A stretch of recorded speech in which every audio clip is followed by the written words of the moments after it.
Welcome to another vlog, and this will be the part 2 of our Siargao/Pinas vacation vlog.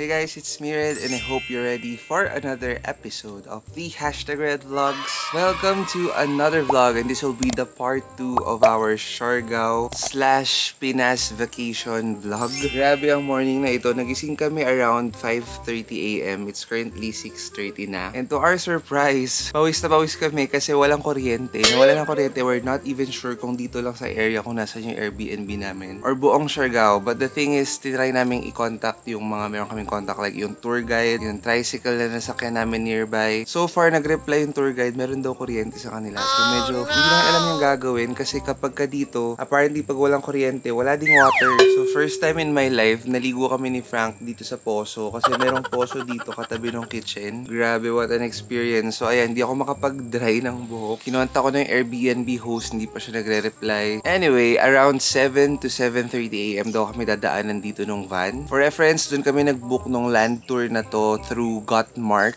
Meron silang parang booth around General Luna. Hanapin nyo na lang si Ate Rona kung pupunta kayo dito, sobrang bait niya. Yung listed price nila for this land tour per pax is 1,900, pero nag-add kami ng another 1,000 pesos kasi hidden paradise nga po itong ating accommodation. Sobrang layo. Pero maganda naman, dadaanan na kami door to door na. Good luck sa struggle nila. Pero ayun, binigyan kami ng discount ni Ate Rona, 150 each dun sa tour. So technically, naging 1,750 per person na lang times 2 plus 1,000. So 4,500 in total yung binayaran namin ni Frank. Pakita ko na lang sa inyo isa-isa kung saan tayo pupunta today, but basically ikutin natin yung buong Siargao by land. Excited for the photo. Sana hindi umulan kasi kaninang morning medyo nakapundo yung ulan. Yung rate pala na yun inclusive na rin of lunch, and if I'm not wrong, yung additional na babayaran na lang namin later is yung environmental fee, which is 100 pesos each. So ayun, wait lang tayo nung aming sundo, and yung itinerary ends at 4 PM. So 4 PM pa tayo makaka-uwi. It's gonna be a full day trip and I'm so excited. Sana talaga hindi umulan. And ayun, tara, sama kayo sa amin guys.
So far away.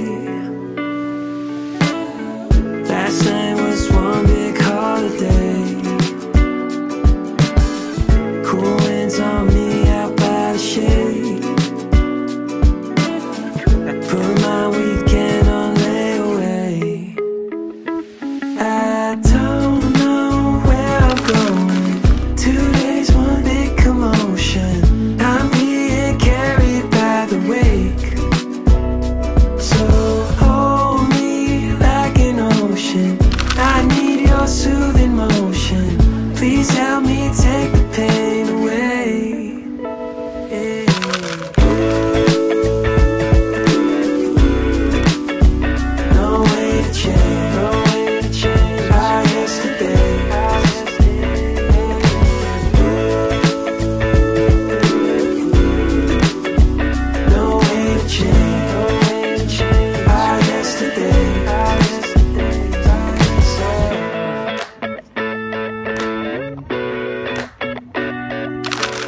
Update, so it's almost 7 p.m. Nakarating kami from the tours dito sa bahay kanina at around mga 4 p.m. Nagpahinga kami ng konti and then ayan, naligo na kami, nagpalit ng damit, nagbihis ako. This is what I'm wearing. Very simple lang tayo tonight kasi tinatamad na akong pumorma. Nagbandana na lang din ako kasi tinatamad akong mag-ayos ng buhok. And tinanggal ko na yung second skin ng aking tattoos kasi wala naman na kaming planong maligo. I mean sa beach. Kasi mahappy siya kapag tatanggalin mo tapos maliligo ka sa beach. Pero ayan siya guys. Ang cute. And ayan yung ating cross. So we're gonna be heading out. My tummy is feeling a lot better, thank you Lord. So we're gonna head out and kakain muna kami ng dinner. We're gonna check out which bar is hosting tonight's party and we're gonna party. Hindi ko na dadalhin yung vlogging cam ko pero tara, samahan nyo kami.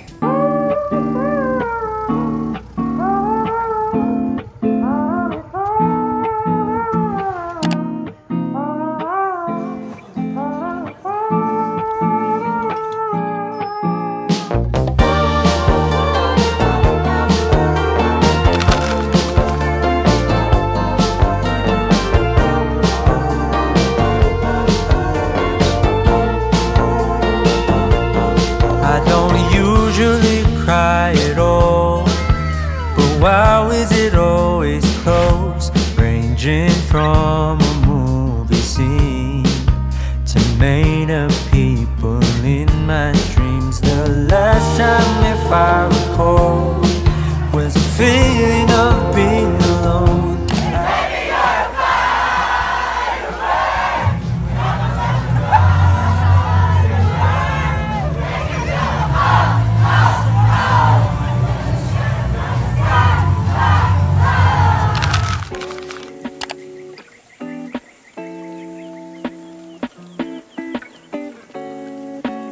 Good morning everyone! So it's our final day here sa aming Airbnb na first. Nag-aayos lang kami ng mga gamit but we're gonna be transferring to another Airbnb. Super excited ako na pakita sa inyo and makita it myself kasi sobrang cute niya. We're literally gonna be staying inside a bubble. So it's very dreamy, nakakatuwa. Ang ganda daw ng stargazing doon. Sana talaga hindi umulan today. So we woke up at around mga 8:30 AM. Nag-freshen up na kami, naligo. This is what I'm wearing today. It's a crochet top. Favorite ko to, nasuot ko na to once. This is from Zara. And I'm gonna be changing my earrings. Binili ko to sa Davao pala, pero hindi ko yata napakita sa inyo sa vlog. It's an 18 karat na gold hoop. Actually, napakita ko yata, pero hindi ko na nasabi sa inyo. But it's so cute. A little something lang para ma-preserve ang aming Davao trip. Pero ito yung current na. Sorry, ang dami ko pawis. Ayan. Hindi ko rin yata na vlog. Dalawa na yung hikaw ko sa left ear. Pareho silang lobes. Feeling ko perfect siya dito.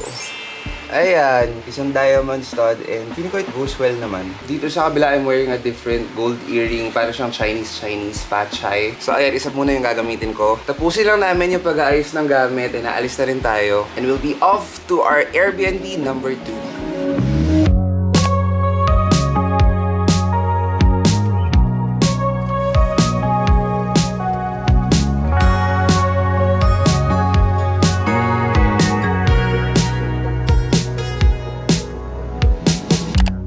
Summer rain on the window.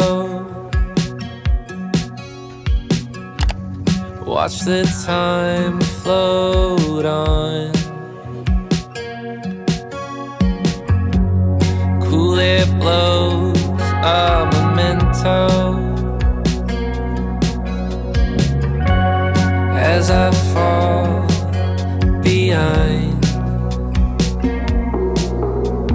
I'm so sorry for dreaming about the future.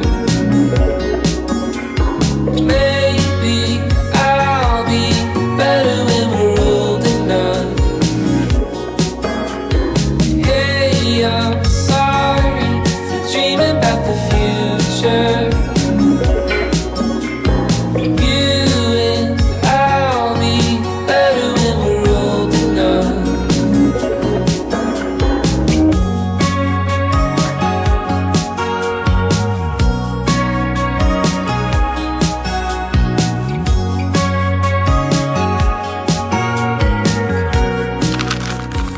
are finally here sa Bubble Siargao, you guys. Mixed feelings siya kasi sobrang ganda. Sobrang dreamy nung place. Pero the walk towards here was a disaster. Literal, kailangan namin dumaan sa bukid as in maglakad kasi walang sasakyan na makakapasok going here. So imagine how we carried our luggage and bags. Buti lang tumulong si kuya na trike driver. Though feeling ko worth it naman kasi it's such an experience na kakaiba. You don't get to stay at this transparent dome every day. So yeah, that makes it special. Excited ako later kapag gumabi kasi merong ilaw yung dome tapos maganda daw yung stars na view. But let's talk about yung first Airbnb namin. Let's do a quick review. Nagstay kami doon technically for 2 nights. Per night, it was around 130 SGD or 6,000 pesos. Let's talk about the downside. First, yung biyahe going there. Super layo niya compared sa General Luna. Siguro it's gonna take you like 30-40 minutes pa from General Luna. May rough road na sobrang rough, literal, na talagang gumaganyan yung trike every time. So, every time lalabas kami, yung trike drive namin is 800 pesos.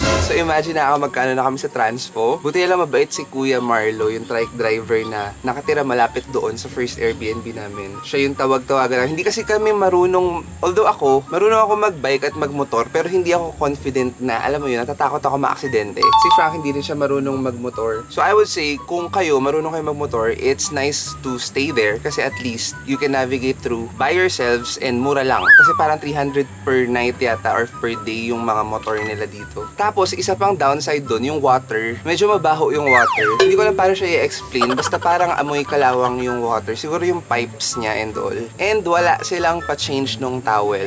And also, meron nga one time na nawala ng power. Tapos, I was in panic mode. Chinat ko yung host and I didn't get a reply. Yun lang naman, the little things. Pero otherwise, it's very artsy. Photo-wise, ang ganda ng mga photos namin dun. And it served its purpose, I feel. Dito naman, it's a bit cheaper than the other Airbnb.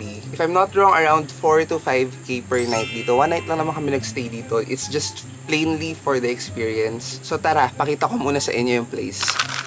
So guys, welcome to our second Airbnb here in Siargao. Tara, pasok kayo. I'm so excited na makita nyo kasi grabe. Sobrang dreamy niya pagpasok namin kanina. So this is the Bubble Siargao. It's the very first bubble here in the Philippines according dun sa owner and sa host nitong Airbnb. So si Bubble, medyo mainit siya kapag daytime. So gumawa sila ng parang mini kubo dito na pwede kaming magstay kapag daytime na mainit. So dito kayo pwedeng mag-chill-chill. Ang ganda ng vibe. Malamig siya dito in fairness. Ayun lang yung mga gamit namin. Kakarating lang namin an hour ago. Nag-relax lang kami a bit. Pero pakita ko sa inyo yung other areas. May electric fan dyan. Tapos dito, dire-diretso. Andito yung entrance papunta dun sa bubble. Pero over here, nandito yung toilet and sink area nila. So may sink dito. Ang ganda niya. In fairness, ang ganda rin ng aesthetic. Over here, merong toilet na nakatago. At ang ganda rin niya. In fairness, kahit yung toilet is very artsy. Boho minimal pa din. Then, tara, pasok tayo sa loob kahit medyo mainit para mapakita ko lang sa inyo. Dalawa yung door ng bubble. So, kapag papasok kayo, kailangan nyo munang isara yung first door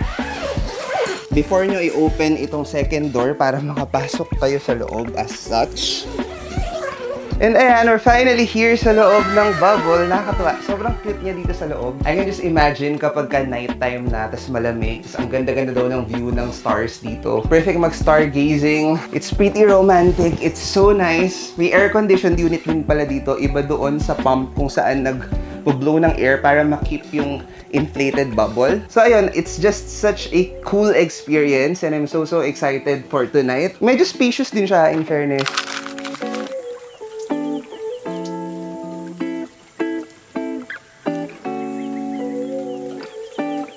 Tinalain naming maligo dun sa shower. It's so nice. Ang ganda ng water nila compared dun sa isang Airbnb. Sobrang nice. Mabango. Ang bango ng towels. It feels very hygienic here compared to the other Airbnb. So ngayon, lalabas kami to watch sunset. It's almost 4 PM. Punta tayo ng Cloud9 kasi dun daw yung best view of the sunset. Nandun na si Kuya Trike sa may kalsada. So maglalakad pa tayo.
guys, so nandito na tayo finally sa lit version ng Bubble. Sobrang nice niya, nakakatawa, sobrang dreamy. Later siguro mga midnight, papatayin namin yung lights para makita namin yung stars.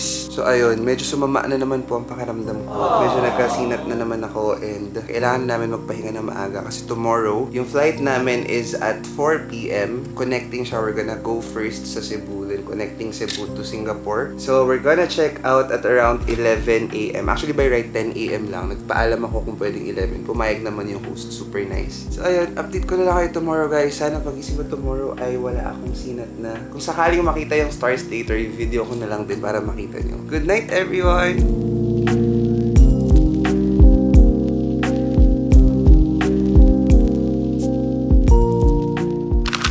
Our breakfast is here, you guys. Kain tayo. Ang cute ng plating, diba? So we have a bowl of fruits, we have toast, we have eggs, and calamansi juice. Yummers, kain tayo.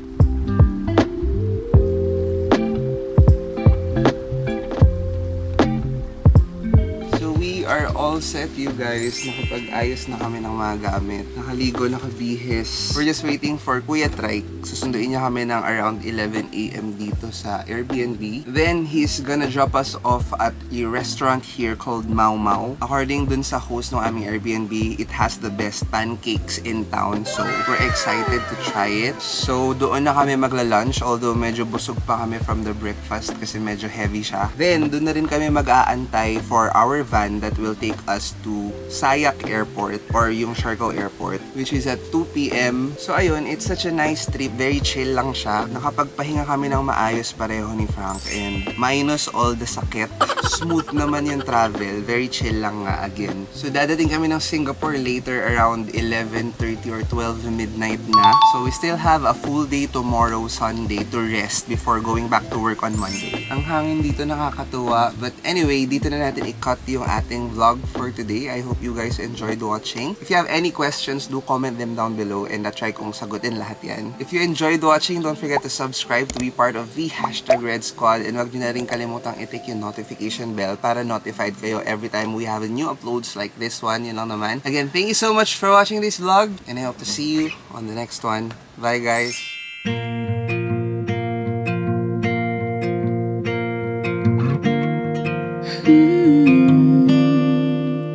Take me home, go down the road we know. Feel the wind as we're going. I like spending these moments with you. Drive around, laughing the best we know how. Broken tires, hard in June, but I like spending these moments with you. Out of place, out of focus, all these sweet little moments with you. Out of this place, out in the waves, it's first. Far from this place, in the morning I wait, have you heard? If it's dancing in the rain, spending lazy days to staying out late, all the things that I do, all these little moments, I'm glad I get to spend them